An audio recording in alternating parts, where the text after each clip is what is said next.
What up, everybody? In this video I want to talk about a couple of my favorite shows, BMF, Raising Kanan, and in particular Power Book 2 Ghost, and a line we hear Brayden say in the season 3 trailer: "We ruin people's lives, Reek."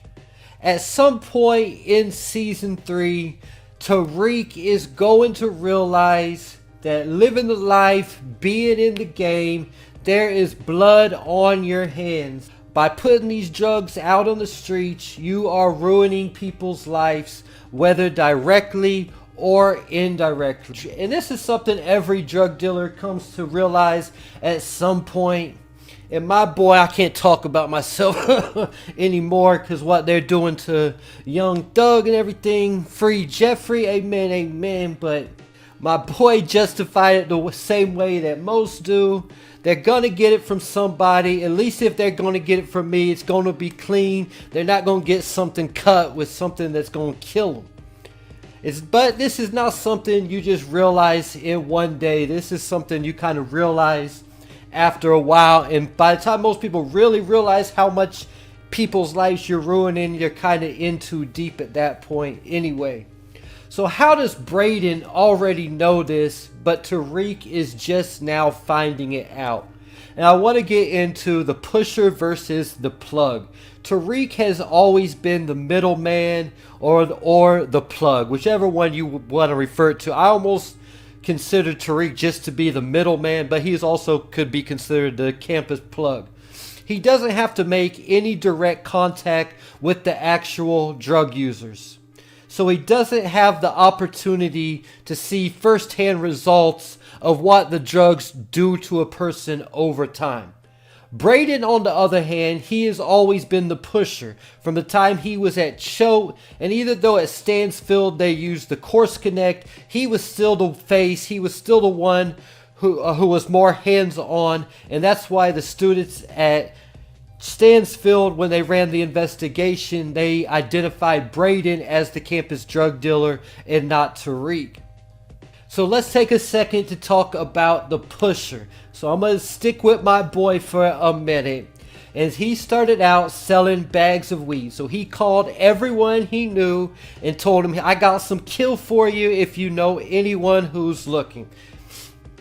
But you're not going to see anyone's life ruined selling bags of weed. Matter of fact, the people who sell weed are actually doing a good service. But then my boy jumped into the cocaine and the crack cocaine game.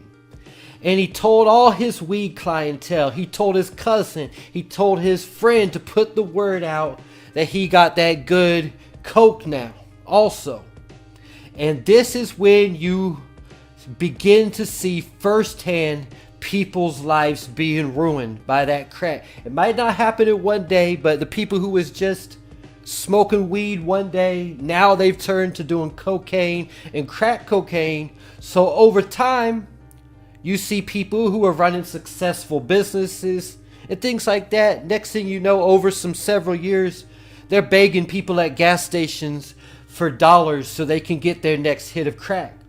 And then there's the same thing going on to the pills. Basically just let all the people already who you're selling the drugs to know, "I got pills for sale now, Oxycodone, whatever." And that even gets worse, because those type of things lead to heroin, which is a whole nother ugly in type of ruining people's lives. So I want to take a minute now to look at Tariq versus Ghost. Ghost started out as a corner boy, selling crack rocks directly to crackheads. So he has a first-hand experience of what crack actually does to people.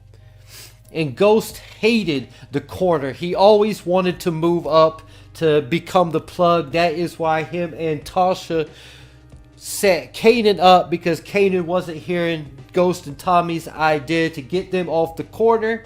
So they set Kanan up so they could become the boss. No one likes serving fiends all day long, no matter how much money one is making. the risks are just too many. Got the cops, the snitches, the jack boys. So if you're selling crack rocks 13, 14 hours a day, that's just a whole level of stress you got to deal with for that entire time. As for Tariq never put himself at that level of exposure from day one, minimizing his risk, also minimizing his stress. That gets me into BMF Season 2, Episode 3. And Big Meech sees the first-hand results of the crack that he's putting out on the streets. While looking for Travis, he is given an address, and there's a crackhead in the house with her daughter begging Meech for some crack. And she begins to sing a nursery rhyme to her daughter, and he finds out that it's none other than his old babysitter, Grace. So we've done seen this babysitter who started off straight on the straight and narrow.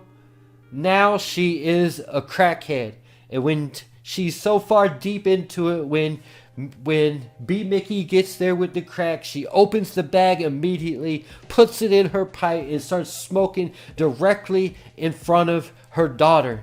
And Meech asks her, "How you just gonna do that in front of your daughter?" And she tells Meech that she can live with her decisions, can he? So we see Meech seeing firsthand. We saw also Bryant taking B. Mickey to show him all the dead bodies that was in those crates. So B. Mickey and Meech both saw the results of the drugs they're putting on the streets this particular episode.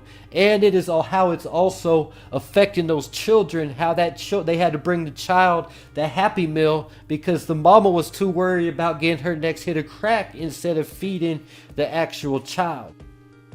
That gets me to Raising Kanan. We have Sam the crackhead, who was a witness to Kanan shooting Detective Howard. And he starts telling the cops that Kanan is the shooter. So that became a problem for the Thomases. So Rock wants Marvin to take out Sam. But Marvin, he tries to show mercy to Sam, so he puts him on a bus to Atlanta with a whole grip of money, probably $5,000-$10,000, and tells him just go ahead on to Atlanta and set yourself up with a new life. But Sam gets off the bus immediately to go get high. At the very beginning of the next episode, Marvin tracks down Sam, and before getting shot, Marvin tells Sam that he used to have a good job working on doing banking on Wall Street, I believe was the job he said he had, and that he used to have a good job until he got into the crack. So we see how crack ruined Sam the crackhead's life. It took him from being a big time banker on Wall Street to losing everything, dying in an abandoned house, and his only dying wish was to get one last hit of crack before getting shot. So my friend, Ghost, Meech, Marvin, Brayden, they already knew the results of their choices to be in the game. My question is, how will this affect Tariq moving forward? Because Tariq already wants out of the game, but it's not just that easy to get out once you've already got in without first going to jail or getting killed. I mean, because it really is easy. You can just walk away, even if you're flat broke, walk away free, you're out the life. But why does people stay in it? And that is for survival. Because honestly, most drug dealers just don't have millions stashed away. So you can say it takes a minimum of $2,000 a month to survive, right? With a drug dealer's lifestyle, it's at least going to be $6K. A minimum of $6K a month to survive. So if you take that, the drug dealer gets out the game, and he lives on $4K a month for 12 months. That's 1 year.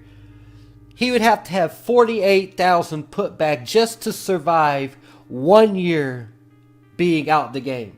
So he would almost have to have 50,000 put up just to be able to survive 1 year. So if you look at trying to be able to survive 20, 30, 40 years, that's why you don't see people just getting out the game like that. Because once you get in it, it's just hard to get out. And on top of that, most of us, once you get in the game, you're multiple time felons, so getting a job just isn't just like a, why don't you just get a job? Because it's just not an easy option for someone with a whole bunch of felonies just to go get a job. And there you have it, talking about Brayden telling Tariq that they ruin people's lives. Leave your thoughts in the comments.